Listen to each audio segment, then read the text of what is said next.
I don't think I have anything more for you on it. Go ahead, Katie.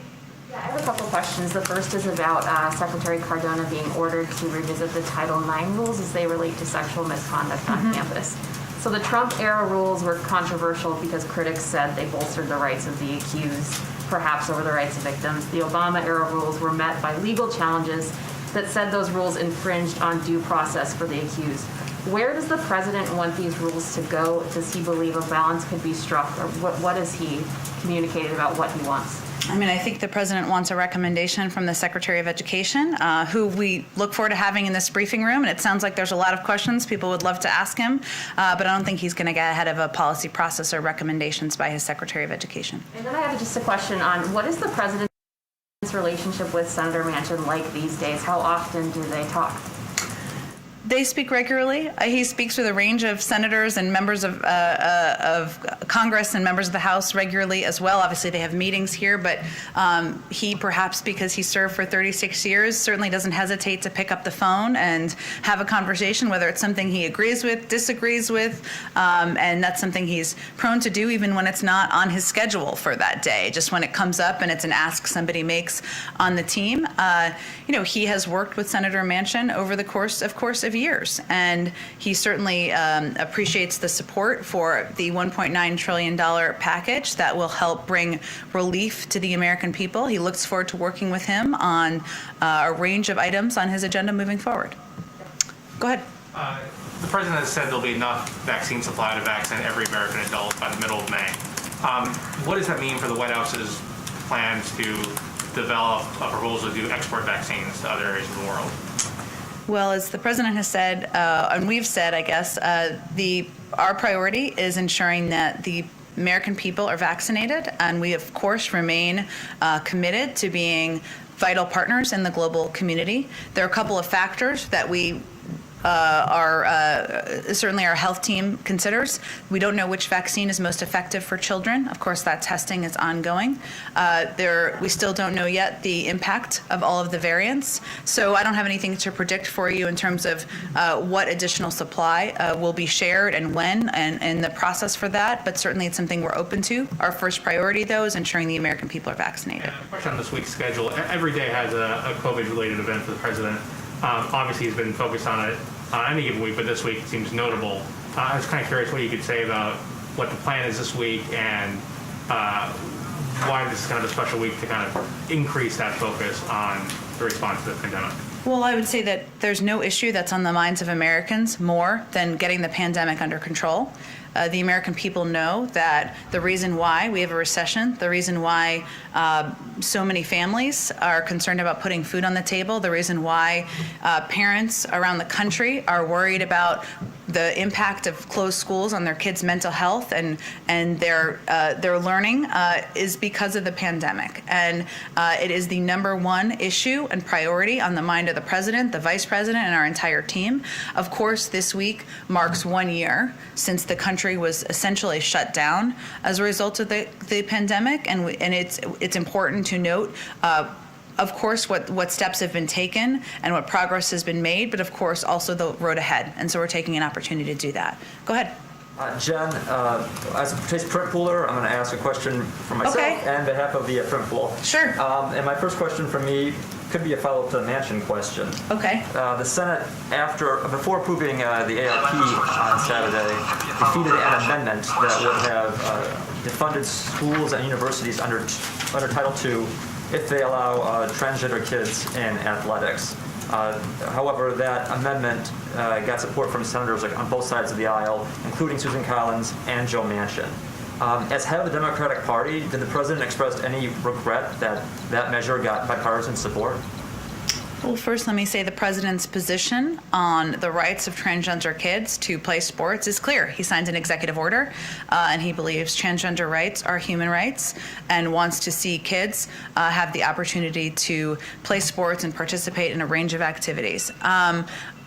I would say we expected, as there often is with vote-a-ramas, there to be a range of amendments that he would oppose, and this certainly would have been one of them, but I don't have anything more to read out for you in terms of his specific concerns. And now for my colleague. who asks, given that multiple members of President Biden's staff going to the U.S.-Mexico border on Saturday, or went there, why didn't the president make the trip to see the situation himself, and can we expect a visit to the border from him in the coming weeks ahead? I don't have anything on his schedule to read out. I will, though, confirm for you, having traveled on smaller delegations, but also on trips with the president.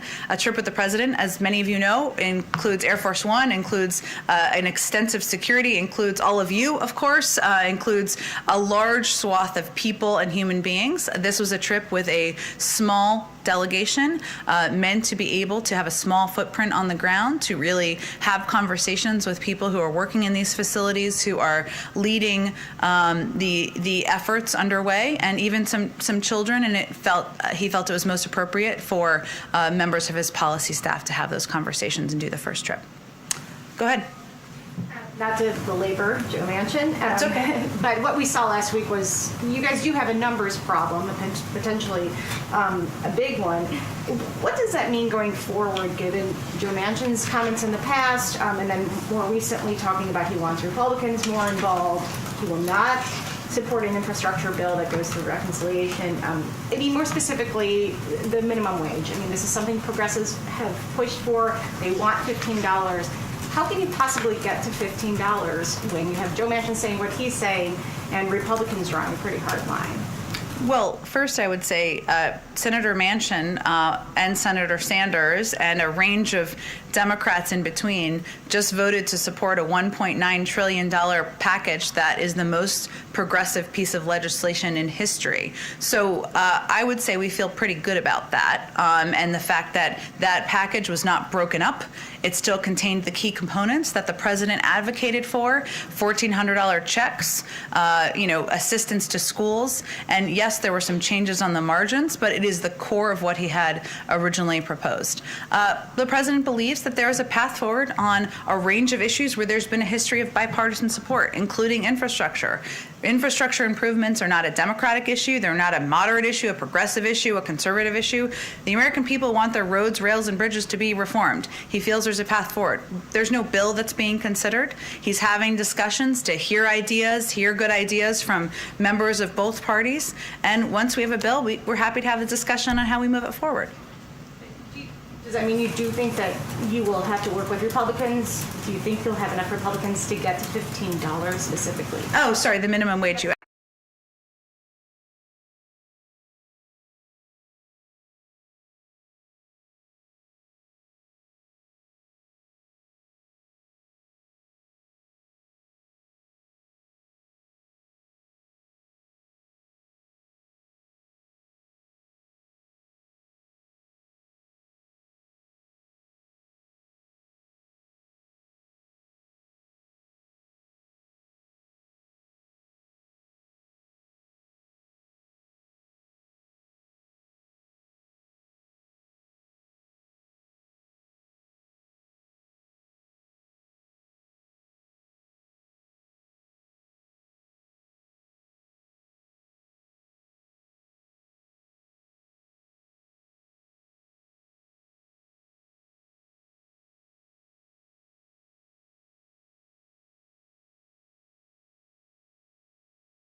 there because the president asked them to go because he wanted to hear and understand tangibly what's happening on the ground. And, having sat in on briefings with him about this issue, the questions he asks are, how many teachers are there? What specific steps can be done to improve the processes of the timeline of how quickly kids get from shelter facilities into homes? What's the logjam in the process? These are the kinds of things that he's looking for more detailed information on, and I think he wanted to hear tangibly from people who had recently visited the facilities on the ground, hence they went. But, any policy discussion will be private, as any policy meeting would be in an administration. I can imagine, though, that there is real interest, especially among people in this country, to know more about what's going on at the border, especially when you have unaccompanied minors. I wonder I understand that there has to be private conversations, but why not say more, and why not at least say, yes, our message is being received, or no, we need to work more on getting the message out? I would say it's clear we need to work more on getting the message out and being very clear. Now is not the time to come. There is the majority of people who come to the border are turned away. Yes, we have changed the policies of the last administration as it relates to unaccompanied children, but the majority of families, adults, the vast majority are turned away at the border. And that is a message that clearly we need to continue to look for means and ways of getting out, more and more out to the region. Is there a time for the prime time address? Completely housekeeping, but is there a time specifically for? It's a great question. I will follow up. I think I know it, but let me double check and make sure it 100% landed on the time I think it's going to be. Well, can I come back? Because let me go ahead to the back. Thank you, Jen. Foreign policy question. As you know, there's been constant attack by the Houthi rebels on targeting Saudi Arabia. The Wall Street Journal just quoting a senior Saudi official saying that actually the attack yesterday on the port of Ras Al Noura was originated from Iraq or Iran. Does the White House believe that this is a game changer since it's not from Yemen? And will you hold Iran accountable? Well, first, we continue to be alarmed by the frequency of Houthi attacks on Saudi Arabia. Escalating attacks like these are not the actions of a group that is serious about peace. The attacks are unacceptable and dangerous and put the lives of innocent civilians at work, including Americans. We, of course, continue to work in close cooperation with the Saudis, given the threat, as you referenced, that they are facing on a frequent basis from these attacks. And we understand that they face genuine security threats from Yemen and others in the region. As a part of our interagency process, we'll look for ways to improve support for Saudi Arabia's ability to defend its territory against threats, but I don't have anything from that to predict for you at this point in time. Can you update us on the negotiation with the Iranians? Where are we now? I mean, is it stalled? Is it you offering them something new? Where are we? Well, it's an ongoing discussion about, based on the reaction of the Iranians to the EU invitation. We see this as a part of the diplomatic process, but we don't have any update in terms of a date or timeline for that discussion. Go ahead, Isaac. Thanks, Jen. Given what the president said yesterday with the executive order that he signed and what's in that executive order, I wonder if you can explain why pushing for voting rights isn't a legislative move on voting rights isn't higher up on the agenda for the president as you're sequencing these things, especially given all of the changes that are being pushed in a lot of states to voting rights. It is a priority. Right now, our focus is on the American Rescue Plan, getting it through, getting it passed, because the number one and number two issues for the American people are the pandemic and the economic recession. But of course, making it easier and more accessible for the American people to vote is something the president talked about on the campaign trail, and he will remain committed to through the course of his presidency. He signed executive orders, as you referenced, into place just over the weekend. He obviously supports the passage in the House of this piece of legislation, and we will continue to look for ways to make voting more accessible for the American people. if he's not leaning into it as something for Congress to move on soon, is there a concern that as these state voting rights laws get into place, and of course there are elections in the fall, there are going to be elections next year, that it will be sort of, those restrictions that are being put in place will be in place by the time that it comes to voting, and Congress won't have moved? I mean, he is supportive of the legislation, right? He talked about, he put out a supportive statement. We had a supportive statement of administration policy on the passage through the House. It's something that he conveyed in that. He would look to see, he would support that moving through the Senate. Obviously, there are a range of means of working with states on their own approaches, working with Congress on a range of ways to help increase voting rights and access, and he and his team are eager to continue to do that. Thanks, everyone. Oh, sorry, one more. Go ahead. I just want to follow up because I want to clarify. You said that the policy discussion behind the scenes with the president and this delegation is private. I just want to clarify, following up on what Yamiche was asking, I'm not asking for a detailed readout on a private conversation that's happening in the Oval Office between the president and this delegation. Journalists have not been allowed to see what's happening inside places. I understand, and I said, so all I was conveying on that particular piece, just for clarity, is we're probably not, for expectation setting, we're probably not going to do a readout of their private conversation. I know you weren't asking for that. We get a readout on what these children, whom we've not been able to speak to ourselves, are saying to the delegation of 14 members that went, on the conditions that they're being held in, or if not a readout on this conversation on what these kids told people like Julissa, can we get it ourselves? Well, first, as I said when you asked the question earlier, we are very open to and support, and the president does, providing access to these facilities. We need to do that in a way that is protects the privacy of these kids who are under 18, is safe given COVID protocols, and we are committed to doing that. So we're not expecting you to take our word for it. I was just conveying that any private policy conversation, I just didn't want there to be an expectation every day that we'd be reading that out. This will be an ongoing discussion. And of course, we want to bring more people in here to shed more light on our thinking, on how challenging this issue is, on what contemplations we have to ensure that children are in facilities that are safe, that help, and that we take steps to expedite the process to get them to homes that are either family members or homes of people who are sponsoring them. Thanks, everyone. Thank you.